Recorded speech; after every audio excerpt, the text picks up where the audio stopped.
From the Iowa Agribusiness Radio Network studios in Des Moines, this is Iowa Ag Matters. I'm Riley Smith. In today's show, Mark discusses the meat demand monitor with Kansas State University professor Glynn Tonsor. I go over the July WASDE report with Greg McBride of Allendale, and Dustin visits with Marii Tejada of the U.S. Grains and BioProducts Council. Now let's welcome in our hosts, Mark Magnuson and Dustin Huffman. Well, we are back for another week of Iowa Ag Matters here on the Iowa Agribusiness Radio Network. Dustin Huffman here with you. Mark Magnuson joining me as well. And Mark, starting off another toasty week, at least as far as heat indexes looking like the end of the week, we could be seeing some 90s again. Now, that's not supposed to be as bad as where they're at in the Dakotas, but still plenty warm as corn is entering that critical pollination stage. And then the tough part for the Dakotas area as well, that center of the really hot area that's going to be featuring those really high temperatures, is they're not going to be getting much rainfall either based on this latest forecast. From the things I've seen, rain not going to be involved in that forecast either. So hot and dry for that epicenter really of that next heat dome that we're dealing with. And of course, that heat will radiate out to the rest of the areas of the Midwest, including Iowa, will be on the fringes of that as well. But that is now, of course, where the ag marketplace is going to be looking right now that we have gone past the WASDE report, which was on Friday and was, for the most part, friendly. And it was especially those stocks numbers that came in as friendly. But now we will transition to really focusing on the weather as it relates to the ag marketplace. Yeah, we will, because obviously after corn pollination, that's when you start setting into beans are going to start reproducing and starting to set pods. And then you have grain fill. I mean, we're going to have all that going on. Plus disease pressure popping up. We've been hearing reports of tar spot and now northern gray leaf blight. And there were some reports of southern rust in Missouri, which is not unusual, but was all concern is it going to get as far north as it did last year? So far, we've been lucky. But like I said, it's been like a once in a decade kind of thing. And so that's why last year, while it was a pain, it wasn't unheard of.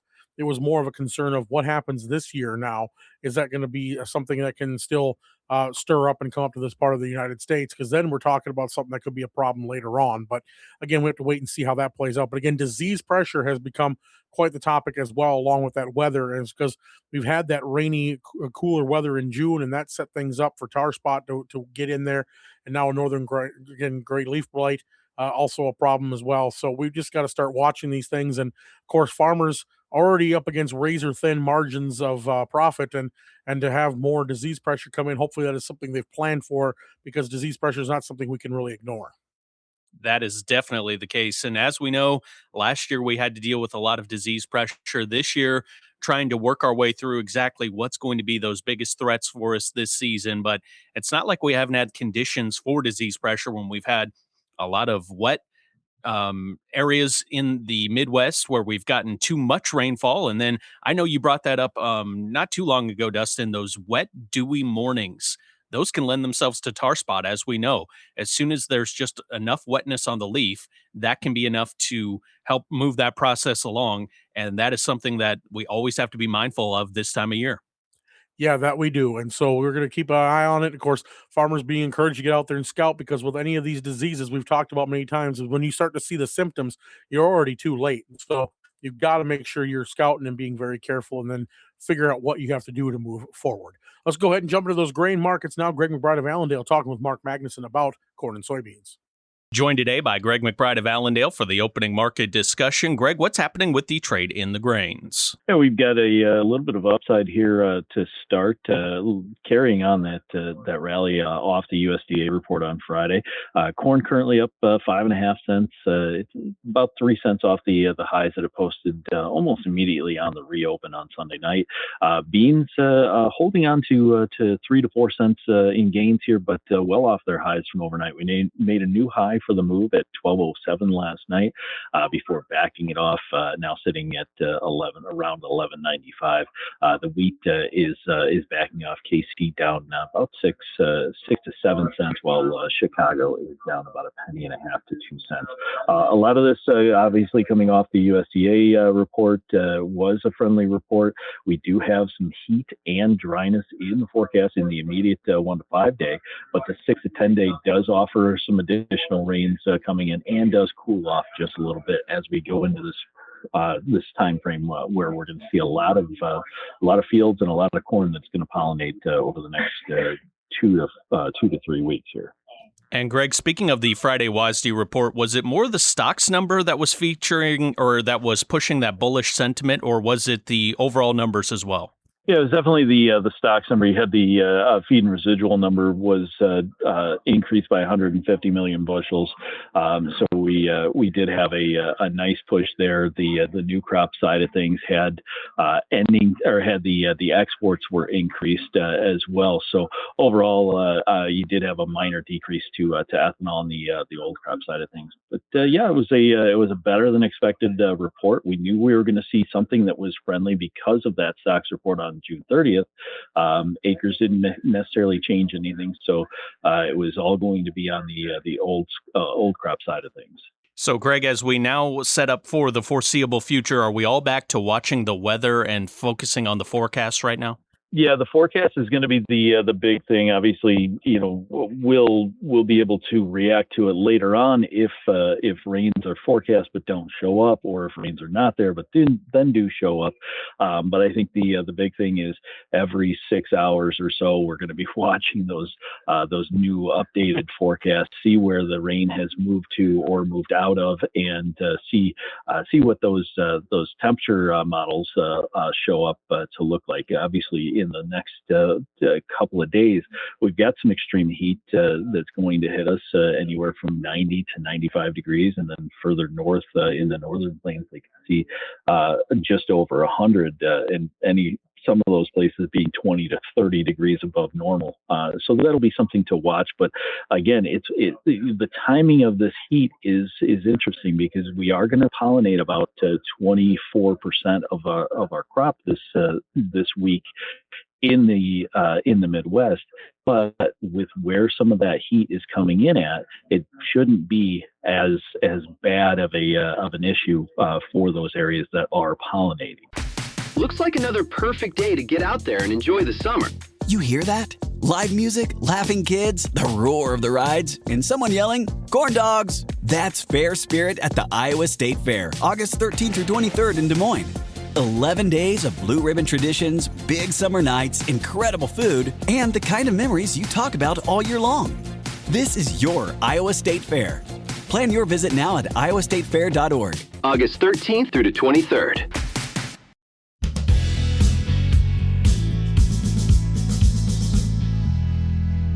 Back on Iowa Ag Matters, and as we said, Friday was the big WASDE report day, and Riley Smith had a chance to talk with Greg McBride of Allendale, get the full analysis of what came up in that report, and we hear about that right now. Surprisingly bullish. Riley Smith, Iowa Agribusiness Radio Network, on the phone right now with Greg McBride of Allendale as we take a look at the July WASDE report. Greg, what have we seen those numbers from the USDA? Yeah, we actually had a friendly report. We kind of had the inkling that it was going to be friendly, but this was better than expected. On the old crop corn, we saw a decrease of 125 million bushels. That was came by way of an increase in feed and residual by 150 million bushels, a decrease of corn for ethanol by 25 million bushels. So we're now sitting at 2.02 billion, down from 2.145 billion. And then on the new crop side of things, you take all those changes from the old crop sides, throw those in, and then add on an extra 30 million bushels of exports, brings us down from 1.96 down to 1.79, which was about 80 million bushels better than what the average guess is. So it is a good report for corn. We're going to finish the day up about 8 cents on the new crop side of things. No changes to the production side of things, because we didn't change the acres by very much, and the USDA doesn't necessarily step out on a ledge with regard to yield when it comes to their July report. So when we look at the grain side of things with the prices, we've got corn up 8, we've got beans up 14 right now, wheat up double digits. Was that a lot of weather concern factored into there, especially on the wheat? I know the Dakotas have been having issues. No. The wheat was mainly about shutting down a strait that's between Crimea and and Russia. The Ukrainians have been sending drones and having drone attacks on Russian ships over there, just off of the Black Sea. So they shut down that strait here today, and they don't have a timeline of when they're going to reopen it. So you see the wheat take a strong move, because that is where a lot of those wheat sales and exports go through to get out of Russia. So that's what goosed the wheat. Because if you look at the actual USDA report for wheat, they did lower ending stocks by 22 million bushels, but that was actually less than what was expected. They were looking to take it down to about 710 to 715 million bushels, and they came in at 722. So yes, it was a friendly number, but not quite as friendly as what was expected. And then as we look forward to other reports that will be impacting the marketplace, I know the July WASDE is not necessarily one that is super impactful on the markets, but looking forward, what would be the next thing that could be a market mover for those grains? It'll be weather. Even with today's positive report, you saw some restraint in the market with regard to how high these prices got. We weren't able to take out the weekly high in corn or beans on this report, even though they were both favorable. And I think a lot of that is we're still watching this weather market. Over the next 5 days, you've got dry conditions with some pretty substantial heat for about 3 or so days. But then you also looking out to the 6 to 10 day forecast. They've incorporated more rain into the eastern belt, and some of Iowa getting that with some of that heat dissipating just a little bit. So this will be something that we have to watch, because we are now in active pollination. Your local radio station brings you the local news you depend on. The Iowa Agribusiness Radio Network complements that with ag news, weather, and market updates tailored for Iowa's farmers. Together, we deliver the best of both worlds, local connection and industry expertise. It's all to keep you connected with the heartbeat of the heartland. The Iowa Agribusiness Radio Network, connecting rural Iowa with the news that matters to you.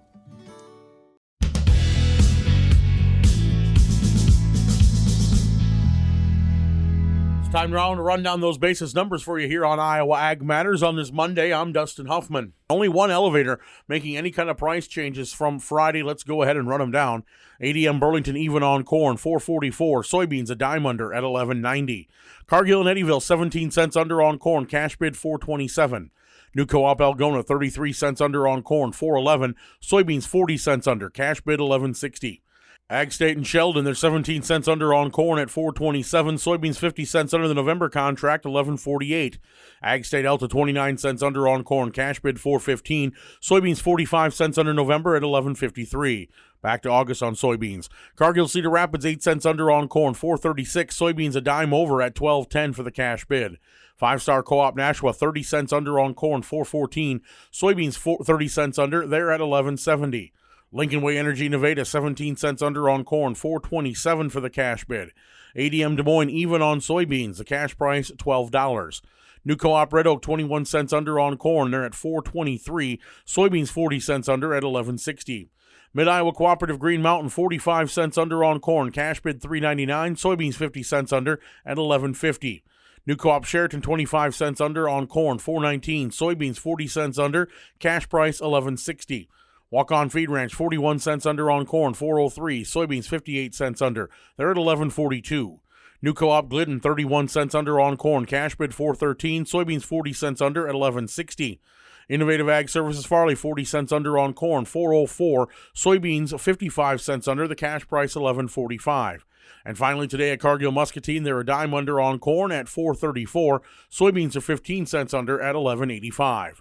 Cash corn and soybean bids are subject to change without notice. Always check with your local elevator when making sales to obtain the most recent price. And that's been a check of your basis numbers here on Iowa Ag Matters. Stay with us. We'll be right back after this. Rod Stewart. When I see you tonight. A special evening with the icon. On a downtown train. A night of hit after hit. After Hit with special guest Richard Marks. Friday, August 14th, Iowa State Fair Grandstand.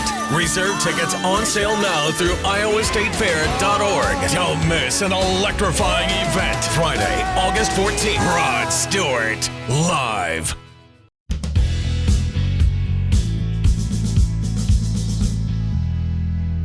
Back on Iowa Ag Matters, and Mark's going to wrap up his conversation today with Dr. Glynn Tonsor of Kansas State University, talking about the meat demand monitor and how we're using that to better gauge what our markets are looking like. And if you've maybe heard Glynn's name before and you're wondering, hey, how do I know that name? He is heavily involved with the Meat Demand Monitor. And could you tell us, please, for those who maybe don't know about the Meat Demand Monitor, what it is and why it's important? Sure. So the Meat Demand Monitor, or MDM is sometimes the acronym I'll use, is a project based at K-State. It's co-funded by the Pork and the Beef Checkoff. And since February of 2020, so we're now nearly 7 years into this, we survey the U.S. public on all things U.S. meat. So domestic meat consumption, demand, preferences, financial sentiment. I mean, it's a deep dive into lots of those things. We partner with several in the media to get that information out. We put out base reports that are approved by the checkoff groups as well as USDA AMS. You can find those on our agmanager.info website. And the raw data, lots of reports, lots of special reports. We've dove into things like what's the role of GLP-1s in the meat industry? What's the role of financial sentiment and consumers being concerned about gas prices on meat and so forth? Those are the kind of things we're doing. And then I know another thing that we have been really focused on, of course, we're here at World Pork Expo.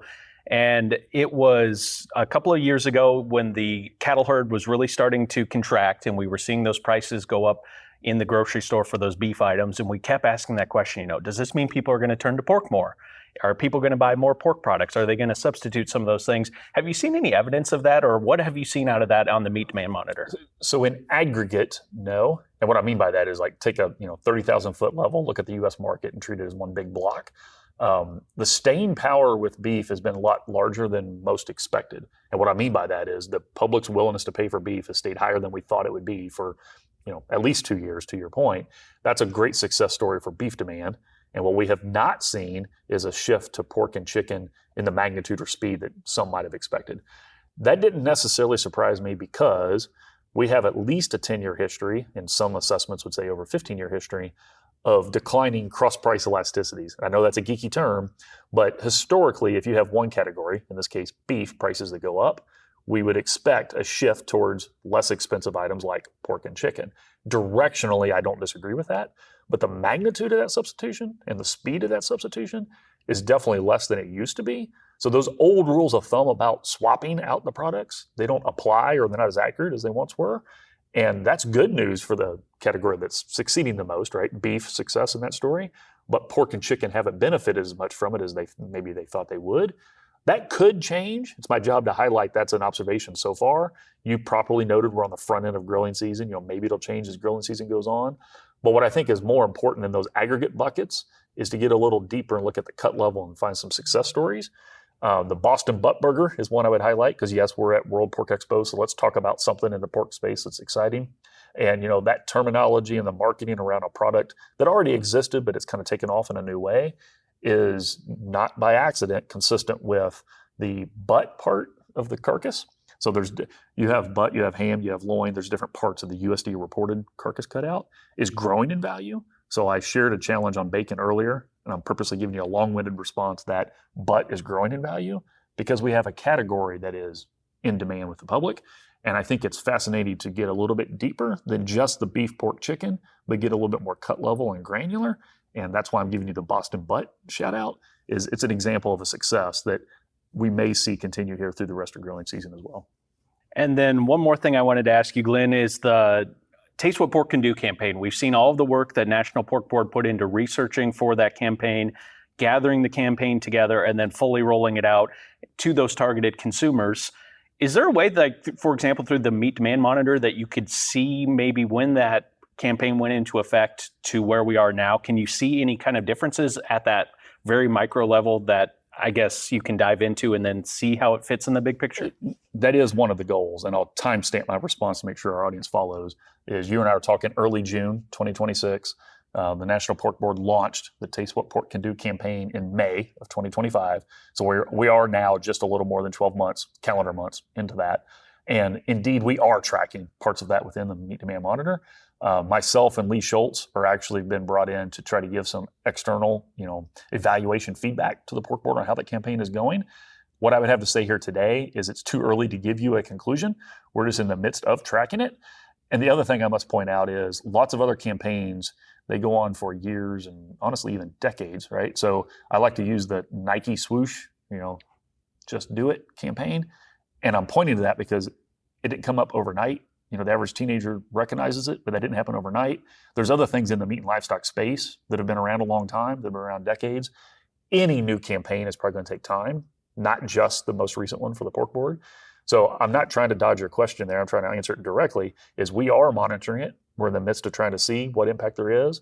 But I would encourage all of us to have a multi-year long-term. This is a long-term consumer demand build effort to keep that in mind. He's Glynn Tonsor of Kansas State University and heavily involved with the Meat Demand Monitor that helps to update us on exactly where we're looking at in the meat industry in terms of that demand. Glynn, is there anything else you'd like to let our Iowa viewers, our Iowa listeners know about when it comes to what you've been working on, or just anything you're excited about right now? I would reiterate my earlier point is, meat is in. My comment about how much more meat is being consumed per person compared to 20 years ago, that doesn't happen on accident. Nobody's forced to be a meat consumer. They're voluntarily being a meat consumer, right? And the decline in vegan, vegetarian rates is consistent with that. This broader protein trend probably is more than a trend, right? So I'm ending on that. And I recognize that's not just pork. That's a broader one, but it is an opportunity for pork, right, to gain in that space. And I'm quite optimistic and excited for the industry in that space. For some of your listeners that have heard me in person before, I grew up on a hog farm in Missouri. So, I have an affinity for this space beyond, my now day job to be a data geek. And I think the focus on demand at the same time that the public has strong desire for meat protein in their diet is very much an exciting time.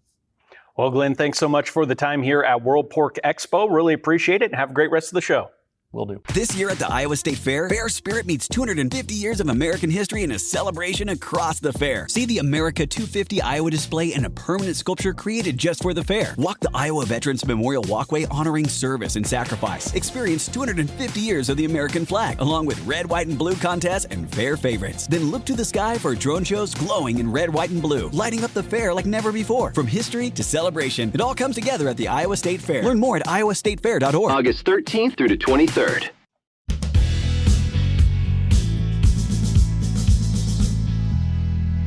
This is the Midday Market Update on Iowa Ag Matters. I'm Mark Magnuson. Joined at midday by Justin McKinney of Comstock for the Midday Market discussion. Justin, what's happening with the trade in the grains? Grains are quite a bit higher here this morning, Mark. We kicked it off last night. Gap higher on the D's, did a little bit of setback on the open off the highs, but December corn within about a penny of the highs, up 7 cents right now. On the soybean side of the world, the November soybeans trading 9 3/4 higher right now at $12 smooth, and the wheat's kind of lacking here, down about 2 to 3 on those. What did you think was the bullish news from the report on Friday? I think that the overall sentiment has changed with the adjustment to the feed. Makes me believe that we're probably going to reduce last year's crop size just a little bit. And I also think we have the largest carryout number more than likely already printed. And the funds looked at this market. They've propped up beans, $2 above where they probably should have been for the last 6 months. And now you look at that corn market and you don't see that bearish of a stocks number out there. And you have the world stocks number that's really tight. And we throw in this hot pressure ridge of this starting up. One thing I will be interested to look at tonight, when the crop conditions ratings come out, we're only expected to see, a 1-2% decline in that. However, the topsoil moisture, I think, is going to get viewed pretty with a fine-tooth comb here and looked at pretty tough before the open tonight to see where we're at. We are getting some blistering temperatures. That ridge is moving east. As we kick off into pollination, that does have a little bit of concern and needs to be priced into the market. What's happening on the livestock side of the trade? Yeah, all over the board here today on those on this cattle market. Feeders trading about $2.10 higher. However, we are off, the high is about $1.50 on those. Fat cattle trading up 60 cents in the August. The October's up $1.27. Boxed beef was out just right before you called. $383.90 on the choice, up $309 on that. Selects were up $6.16 at $369.65 on a relatively okay Monday, 61 load count. That was Justin McKinney with Comstock. We will have a check of the numbers next. No one knows your fields better than you, but it's hard to be everywhere at once. Sky Scout from Landis Cooperative helps you keep an eye on every acre throughout the growing season. Using aerial imagery and expert analysis, Sky Scout can help identify crop stress, stand concerns, nutrient issues, and other potential challenges before they become bigger problems. The result? More informed decisions and greater confidence in every pass across the field. Because the earlier you know, the more options you have. Talk with your Landis representative or call 515-817-2100 to learn more about Sky Scout today. September corn up 6 1/4 at $4.45 3/4. August soybeans up 12 1/4 at $12.04 even. August soybean meal up 20 cents at $3.20.60. August soybean oil up $2.51 at $72.97. Chicago wheat up a half cent at $6.40 3/4. Minneapolis wheat up a penny at $6.53. On the Merc, August live cattle up $1 even at $236.20. August feeder cattle up $3.15 at $357.75. August lean hogs up 28 cents at $99.28. August pork cutout unchanged at $114.88. Class 3 milk up 5 cents at $15.72. That was a check of the midday markets on Iowa Ag Matters. I'm Mark Magnuson.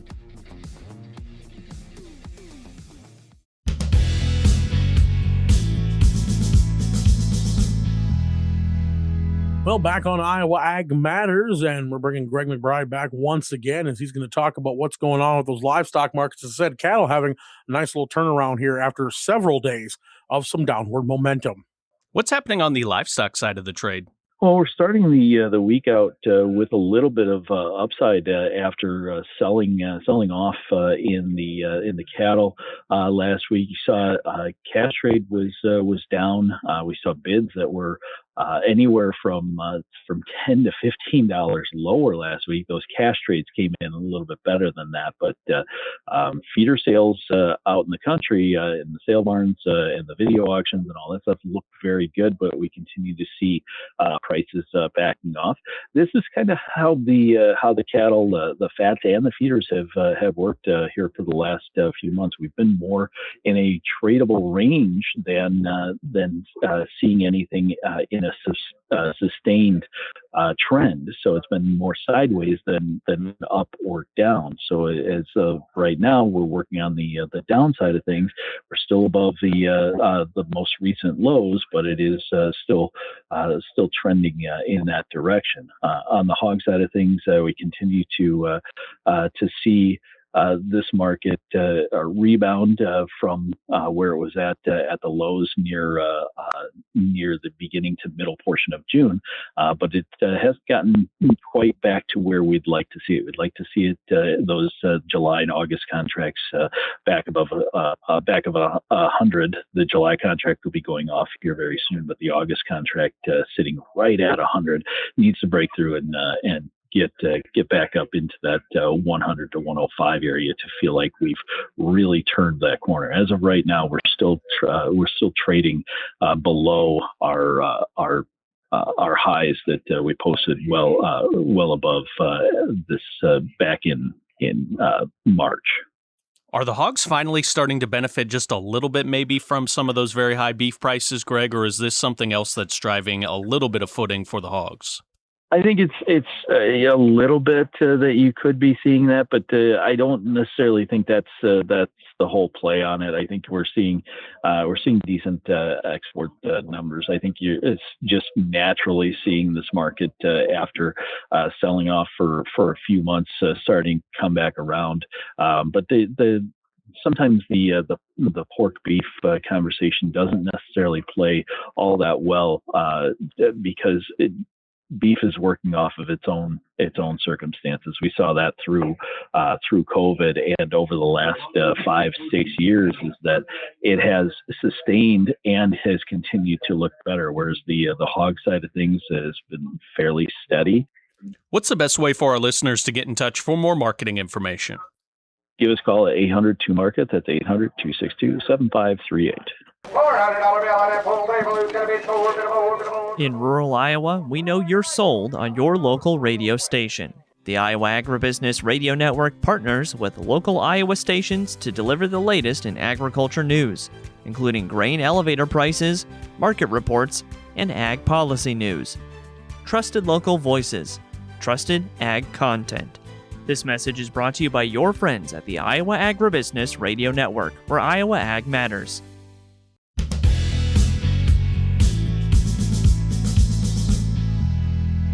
Latin America is becoming an increasingly important destination for U.S. agricultural exports, and ethanol is playing a major role in that growth. While several countries already rely on American ethanol to help meet their blending requirements, additional markets are beginning to emerge as governments look to expand their use of renewable fuels. Those changes could create new opportunities for ethanol producers and grain farmers alike. Marii Tejada is a regional director for Latin America with the U.S. Grains and BioProducts Council. She works closely with industry leaders and government officials throughout the region to promote U.S. ethanol and other ag products. Tejada says several countries already provide strong demand for American ethanol, with even more room for growth in the years ahead. So in Latin America, of course, Colombia is our largest market in the region, and it continues to be a very strong market. We're also looking at Peru as one of the most consistent buyers of U.S. ethanol, and it certainly has room for growth. Right now, it's at an E.78 mandate, which we're looking to push to E10 and to higher blends. Jamaica, surprisingly, for a small island country, has also been a strong Caribbean example because it's actively blending and it's dependent on imports. One of the most significant developments is taking place in Guatemala. The country's new E10 ethanol blend mandate officially began July 1st, marking what could become a turning point for biofuel use in Central America. If the policy proves successful, it may encourage neighboring countries to adopt similar blending requirements. Because Guatemala cannot produce enough ethanol to satisfy the new mandate on its own, imported supplies will play an important role. Guatemala announced their E10 blend mandate starting July 1 and is probably one of the most important market opening opportunities that we've seen in the region. We talk a lot about a domino effect. So it's important because Guatemala could become a model for other Central America countries and the Caribbean to start a blend mandate using ethanol. With E10, the country could use close to 95 million gallons, but they don't have the domestic production to supply all of their demand. So that creates a clear opportunity for imports and hopefully coming from the United States. Right now, we're working on implementation. That's the next strategic implementation that we're working on. Growing export opportunities are also being supported through trade agreements. Tejada says long-standing agreements with countries such as Colombia, Peru, and Panama have already helped provide reliable market access for U.S. ag products. Newer agreements are beginning to include biofuels more directly, helping create additional opportunities as countries modernize their energy policies. They help to create clear, reliable access for our products like U.S. ethanol and feed grains as well. Older agreements like CAFTA-DR, trade agreements with Colombia, Peru, and Panama, they already give us a very strong advantage. But what's new and exciting is the recent agreements. They're starting to include more biofuels policy more directly. And Guatemala is a great example of that because it's tied to the ethanol blend mandate. Ecuador is also an interesting market because it creates new access where we did not previously have the same type of framework. But going forward, we want to keep pushing for biofuels and our other products to be included in trade conversations, and not just like an afterthought. Those agreements extend beyond ethanol. Tejada says Ecuador is another country where stronger trade relationships could benefit American agriculture. Rising local corn prices have increased costs for livestock producers there, creating demand for imported feed grains. Better access to U.S. corn and sorghum could help Ecuador strengthen its feed supply while creating another dependable export market for American farmers. We've been working closely with our Ecuadorian partners in the ethanol field, but also with the feed, poultry, and pork sectors to better understand how improved access to U.S. feed grains, including corn and sorghum, could support their growth. So right now, Ecuador's local corn prices are very high, and that creates a lot of pressure for animal protein producers. but also eventually the end consumer. So better access to inputs like corn and sorghum would help Ecuador to strengthen its feed supply while also creating new long-term market for our farmers. While transportation fuel remains the primary driver of ethanol demand today, Tejada says additional uses are beginning to emerge throughout Latin America.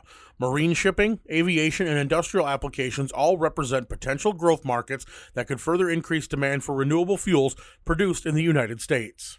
There's also growing interest in ethanol for marine fuel, especially given the importance of the Panama Canal and shipping in the region. Also, there's other regional jet operations there like Copa, or even in Brazil and Colombia, looking at sustainable aviation fuel as another major opportunity. Tejada says expanding these markets requires more than simply producing high-quality products. Building long-term relationships with government leaders, fuel suppliers, and ag industries throughout Latin America will continue to be an important part of growing export opportunities. As more countries adopt renewable fuel policies and strengthen trade partnerships with the U.S., American ethanol, corn, sorghum, and other ag products could all benefit from increased international demand. For Iowa Ag Matters, I'm Dustin Huffman. In rural Iowa, we know you're sold on your local radio station. The Iowa Agribusiness Radio Network partners with local Iowa stations to deliver the latest in agriculture news, including grain elevator prices, market reports, and ag policy news. Trusted local voices, trusted ag content. This message is brought to you by your friends at the Iowa Agribusiness Radio Network, where Iowa Ag matters. Thanks for joining us for Iowa Ag Matters. We'll be back tomorrow with more here on the Iowa Agribusiness Radio Network, where Iowa Ag matters.